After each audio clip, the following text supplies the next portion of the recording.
Now let's get to the fun stuff and start editing our project. I've got these two clips in the timeline, and in this case, both clips are of the same scene, two cameras shooting the same scene. So instead of having them both on one track, I'm going to need them one on top of the other so that I can cut from one to the other. Now I've only got 2 tracks in my project at this point, but it's very easy to add new tracks to your project. You can add as many as you need, and there are several different ways to add them. The easiest way may be to just drag an event down to the blank area of the timeline and drop it in there and let it create a new track. And I can do the same with the audio. So I've just created 2 new tracks very quickly. Now I want to move the second event underneath the first, so I start to move to the left, and when I get close enough to the end of the events on the upper tracks, notice the blue highlight, and you might be able to see that my event jumps to that blue highlight. That's snapping behavior. And the edge of events acts as a snap object. So if I need to make a precise edit right to the edge of an event, it's easy to do so with snapping. As I continue to move to the left and I approach the cursor, that too is a snap object. So the cursor can also be placed very exactly and then make a precise edit to that point. And if I continue, it'll snap to the beginning of the event above. So I've just snapped that into place, and I know that those are now perfectly lined up.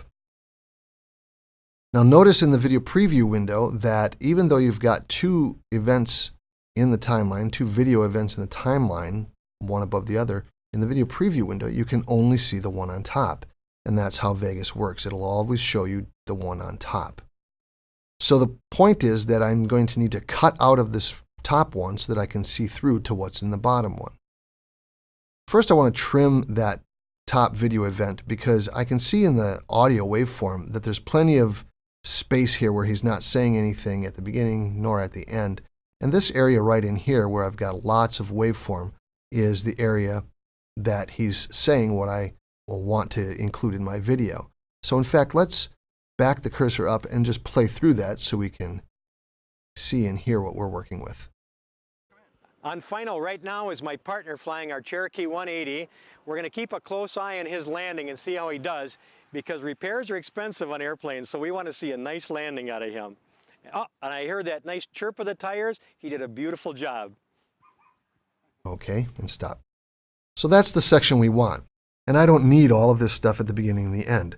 So it's very easy to remove that. Just point to the edge of the event, and when you have the trim event start icon, drag it in and snap it to the cursor in this case because the cursor happens to be right about where I want to edit it.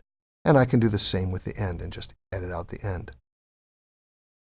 So very quickly, I've edited out all the stuff at the beginning and the end that I don't need, and I'm left with just the portion of my event that I need. And because of the grouping behavior that we discussed in a previous video, when I trim the video portion, the audio portion trims along with it.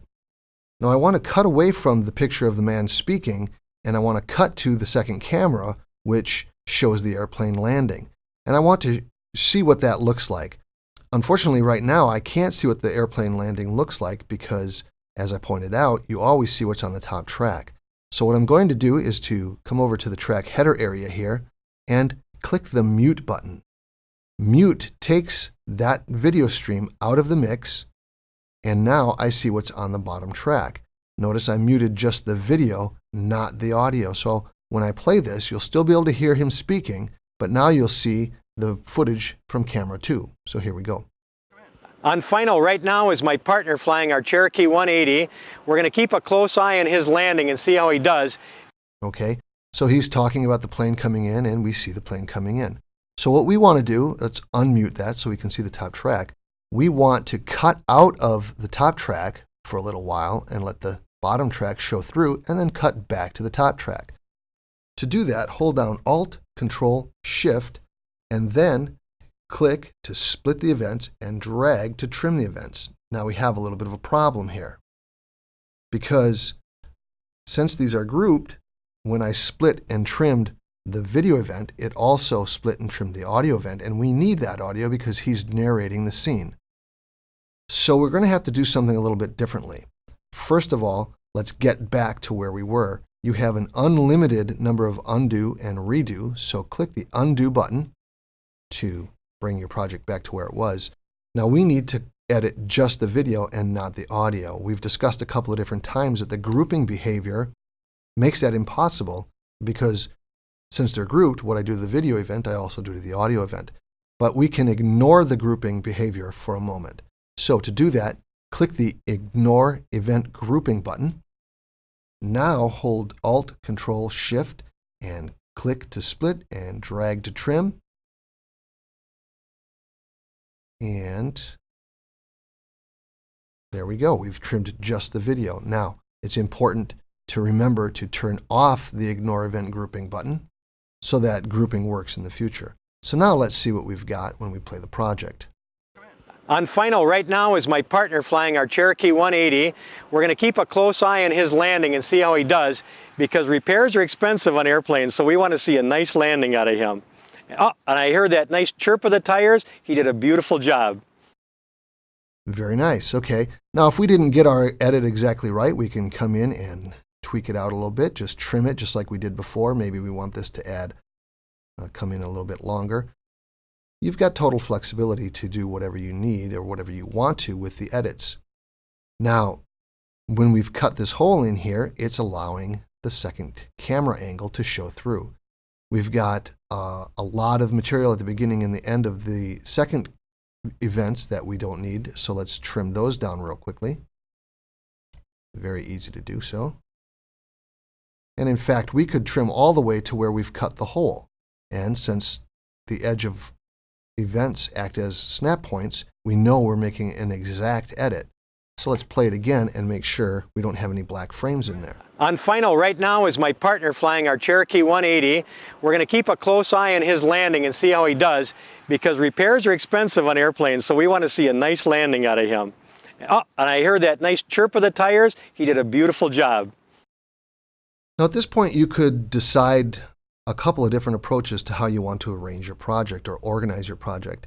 We've cut a hole in this top track, and we, on the bottom track, have an event that fills that hole. We could leave it like that, or we could move that event up into the top track so that they're all on the same track.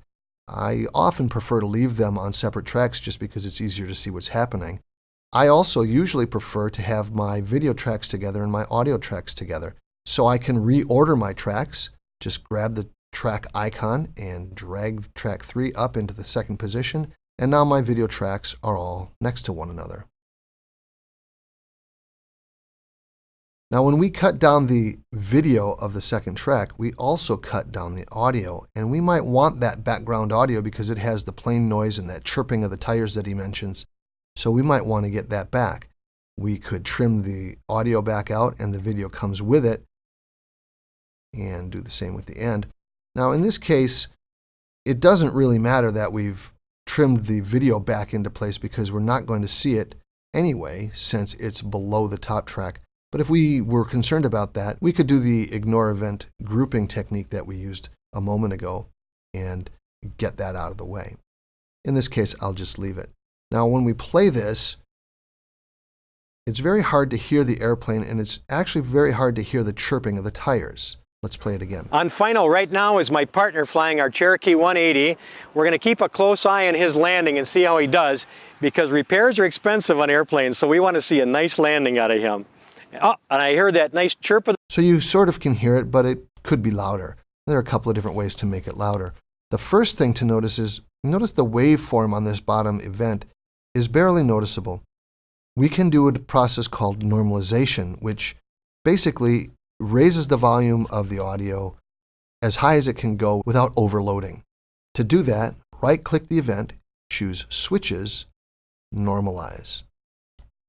And now notice how much more noticeable the audio waveform is for that event. And if we play it, you'll hear the difference.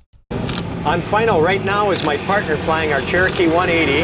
We're going to keep a close eye on his landing and see how he does because repairs are expensive on airplanes, so we want to see a nice landing out of him.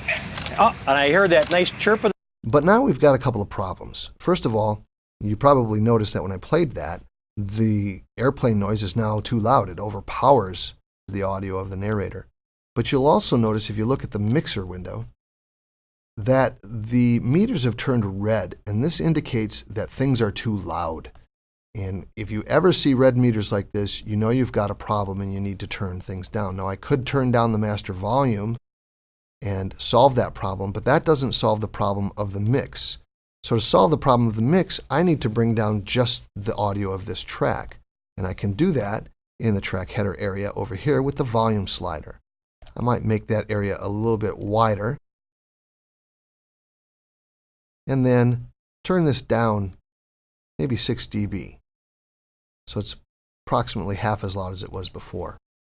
Now let's play it again and hear what we've got.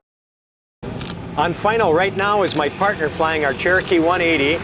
We're going to keep a close eye on his landing and see how he does, because repairs are expensive on airplanes, so we want to see a nice landing out of him. Oh, and I heard that nice chirp. All right, that's better. The mix is better. I can hear him speaking even over the airplane noise. And if I look at my output meter in the master bus, you can see that I'm no longer clipping. I'm no longer turning red. So that should work nicely. And we've created a nice little video sequence for our project.